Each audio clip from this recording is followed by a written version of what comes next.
welcome to Spill the Tea with Mrs. P. I hope you're all right. I hope you've had a cracking week.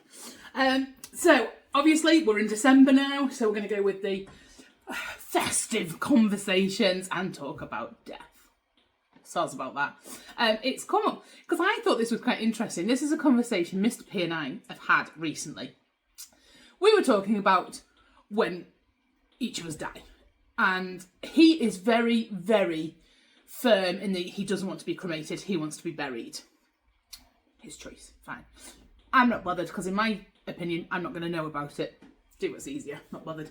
The one thing I do want is a pink glittery coffin because they just look very, very snazzy. When my mother-in-law died, I was trying to convince my brother-in-laws that we should get, she was Irish, that we should get a green sparkly coffin. They weren't really on board with that, which I thought was a shame because she was very classy, my mother-in-law, a wonderful person, a force to be reckoned with, shall we say. She called a spade a spade. She was brill.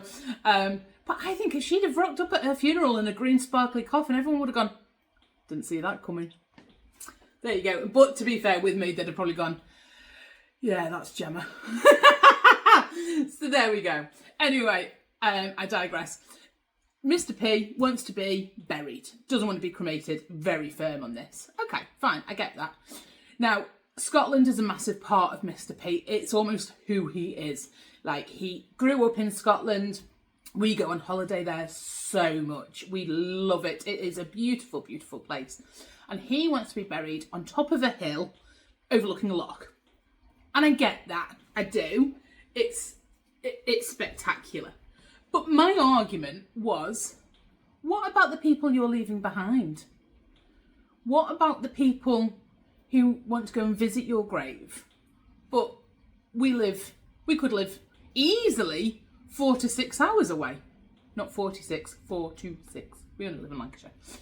And I mean, touch wood, it's not imminent or anything, but, and you know, hopefully when the time comes, the children are obviously a lot older and they can drive themselves and it's up to them.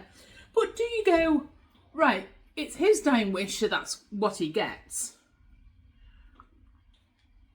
Or do you go, but I wouldn't be able to go and see him every day. The kids wouldn't be able to go and see him every day. So do you do what's right for the people that's left behind? Or do you do what's right for the person that's no longer with us?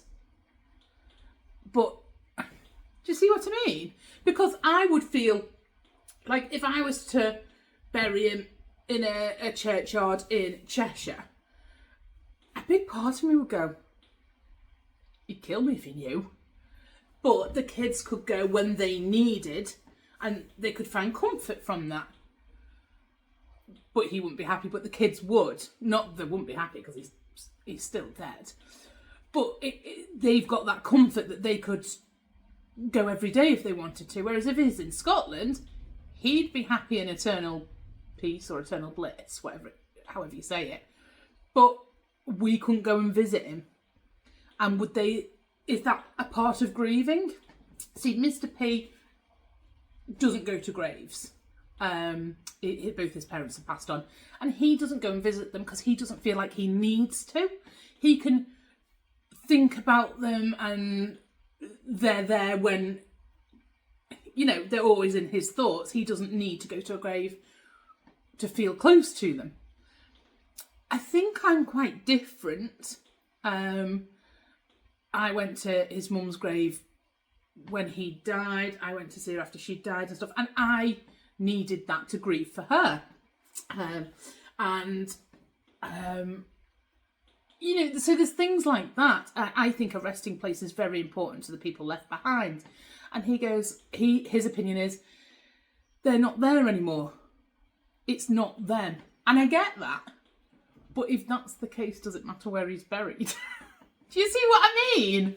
Does it matter if he's where he wants to be? Is he going to know? And is he going to go on, like, would he come back and haunt me? It's just a conversation, isn't it? What do you do? Do you do, the person that was leaving you, do you do their dying last request? Or do you sort of look after and support the people that are left behind? Because sure, I just think, in my opinion, God, I'm going to get brutally attacked for this, aren't I? I'm going to get annihilated. I just think for the people left behind, having somewhere to go to is important. I mean, don't get me wrong, if that's what he wants, I'm not going to go against his wishes. I suppose I'm just being a bit controversial and putting it out there as another thought. So there you go. That's my thoughts. Well, yeah, that's my thoughts. And I sway to the do what's right for the people that are left behind that are grieving.